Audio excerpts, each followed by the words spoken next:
The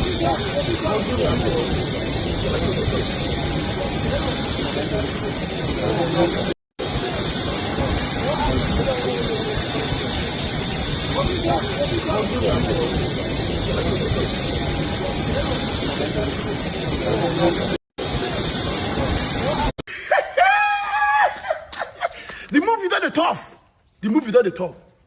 Former President Dr. Ebele Jonathan is out. Talking tough.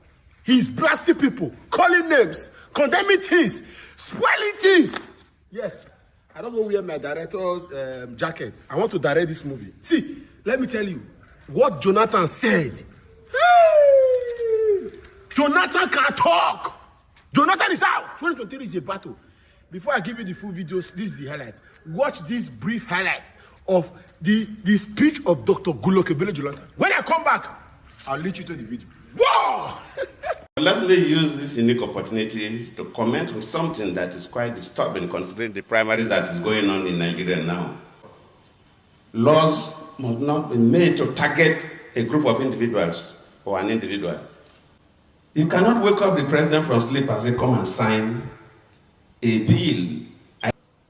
The speaker has more and the senate president has more. What is their duty? Is it just to be following the speaker and the senate president like a troop of monkeys or a bevy of birds? In fact, the whole of this primaries going on is a mess. And you cannot use that process to elect a president, elect senators, elect governors, elect House of Reps. It cannot. It's already failed. The process is already failed. You don't see him. He said that this is a mess, a total mess. The primaries. They don't want to give him a ticket. The guy is angry. Jonathan is angry. Now, I'm about to give you this full video. Watch what Dr. Ebele Jonathan said. He is angry. There are few things. He says so many things in about 12 minutes video. But there are some things that we cannot take away. If you believe in this country, watch this video. And if you agree with Jonathan, I want you to share this video. Share this video and let it go viral.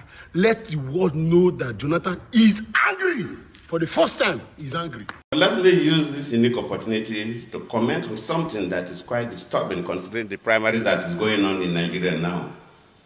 The National Assembly made alterations in the electoral law. And now only what they call elected delegates are to elect people that will vote. One day, the whole Nigerians will wake up and say they are voting for a president. Who presented this presidential candidates for you? Very few people. At the national level, at the state level, at the central district, at the federal constituencies, at the state constituencies. Let me give you a very horrible example in my state, Bayelsa State. In one way or the other, those who created these words do their magic. But there's a particular state constituency in Bayelsa State made up of only 2 wards. And every ward has 3 elected delegates. So it's only 6 persons that will decide the candidate, say for PDP. And meanwhile, 4 people are interested in contesting. 6 people will select among these 4 and present somebody. And at the end of the day, when INEC conduct election, then you'll say the whole world voted for that person. Because those are the only 2 people presented to you. And let me use the opportunity to advise the National Assembly that laws must be designed to solve problems, not designed to create problems. And laws must be made assuming that those who are making the law are blind, just like the judges. So assume that the judge is blind and just use the scale and the sword. Laws must not be made to target a group of individuals or an individual. And when you go into that system of making laws, you'll make this terrible mistake that has really messed up the whole primaries going on. If you have not been involved in the process of primaries, you will be happy or you may not be happy. But those of us who have been involved, it is terrible. Are we bringing those who really know who is who to elect this delegate? Or somebody that could be bought with money?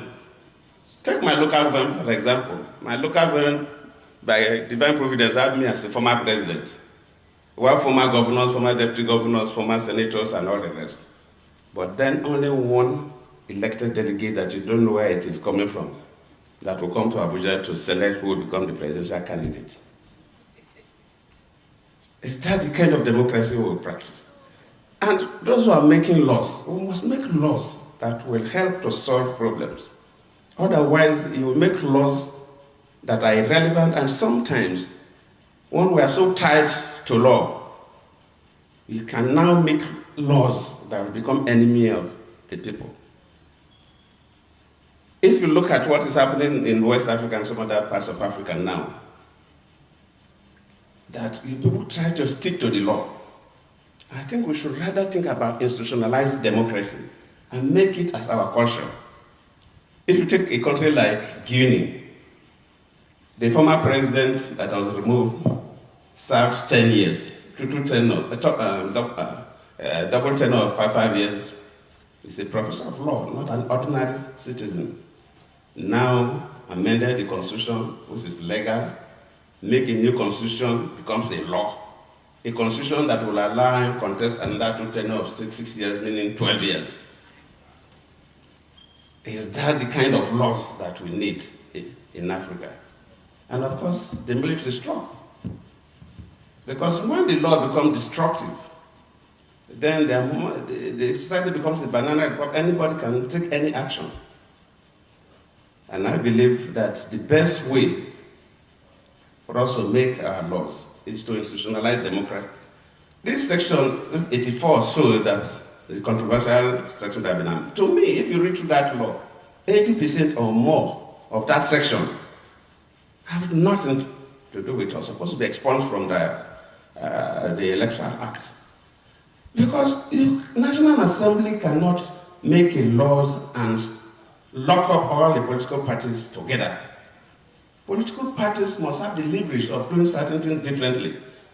Political parties have different history. If you take a place like South Africa, ANC started as a liberation struggle, armed struggle, metamorphosed into political party.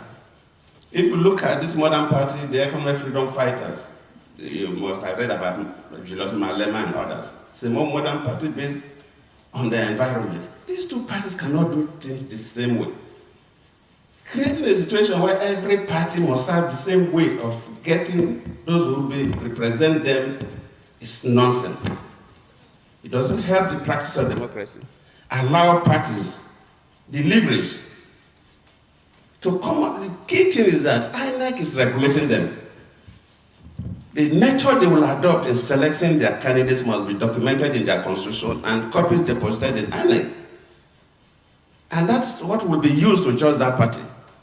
Parties are not parastatals of the government. And National Assembly cannot make laws to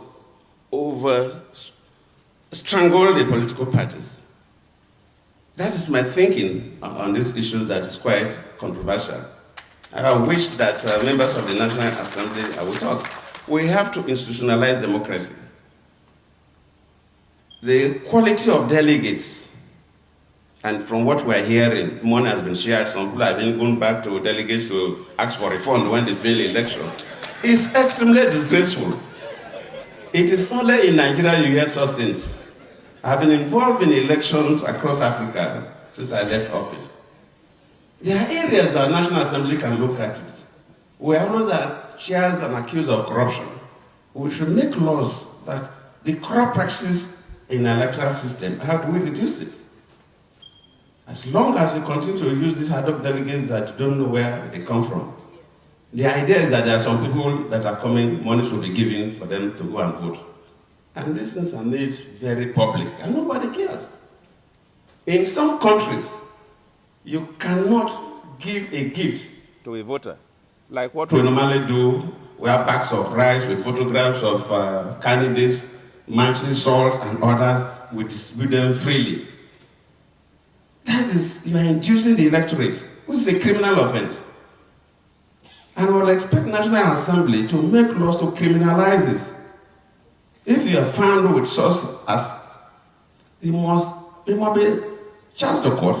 Security groups will seize your matchbox or bags of rice or trailer load of beans and charge you to court.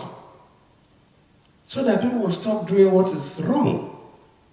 Monies are being shared openly, items are being distributed openly, and nobody cares. These are areas that National Assembly should look at it. How do we curb some of these excesses? Not going to how parties select their, it should be their business of how they select their candidates. In some countries, like China, for example, from the little I know, of course, one lady is here will tell us more if she wants to go into politics. But they combine selection and election. First, you must be selected.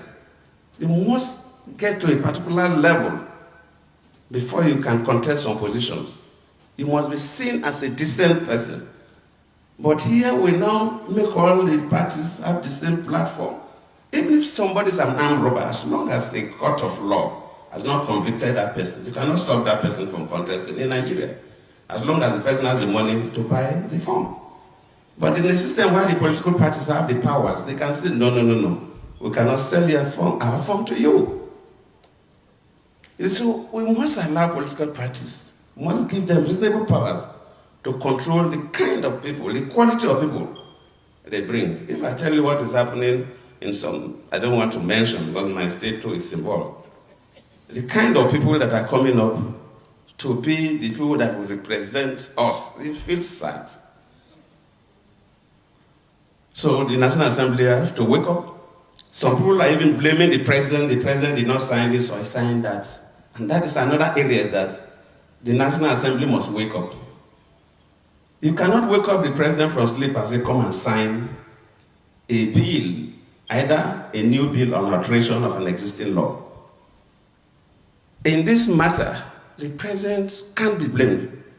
Before the president signs any bill to law, it passes through different processes. When the National Assembly, with all their committees, adjourned committees and so on, finish their work, it goes through the legal drafting process. The draft is ready. The office of the speaker has so many aides. Every member of the National Assembly has a minimum of 5 aides paid by government. And one of them is supposed to get parliamentary experience or legal background. The speaker has more and the Senate president has more. What is their duty? Is it just to be following the speaker and the Senate president like a troop of monkeys or a bevy of birds? They are meant to read this. They are meant to read this. They will read before it goes to the clerk of the National Assembly that will also have aides that will read through that draft. And before it gets to the president, when it moves to the executive, there are 2 offices that must also see that draft. There is bureaucracy at the so that a president is not meant to make silly mistakes.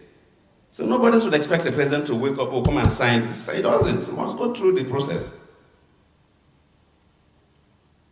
And people must do their work in this country. People cannot just be taking money and sleeping. At the National Assembly, this is a good wake-up call. There are various aides and people employed to do certain things must work. And their laws must not target us individuals or group of individuals. The laws must be laws that can improve governance, and not laws that people feel they want to get advantage of it. In fact, the whole of this primaries going on is a mess. If you know the standard practice, you will, in fact, if it's, all teachers here, Professor Jiga and others, if it is to be scored, these primaries we are doing cannot get more than 25%. And you cannot use that process to elect a president, elect senators, elect governors, elect House of Reps. It cannot. It's already failed. The process is already failed, which is not good for this country. Yes, we will manage and move on. We pray that good people should come. But we hope this, what has happened this 2022, will not happen again in this country. You see, this is it. I have always known that the problem of this country is not about one man. It is an institutionalized problem. So you see, the National Assembly have already agreed with their godfathers in the political parties to deliver them as their candidates of the parties. So they now planned this ad hoc delegate arrangement, which is indirect primaries, into the Electoral Act to favor them. So where are we going to start from? You heard Jonathan. Jonathan already said that he knows that this election may not produce the best candidate.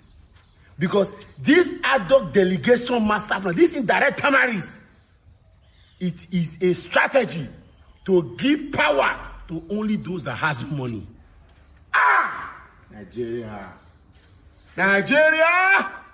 From top to bottom. From top to bottom.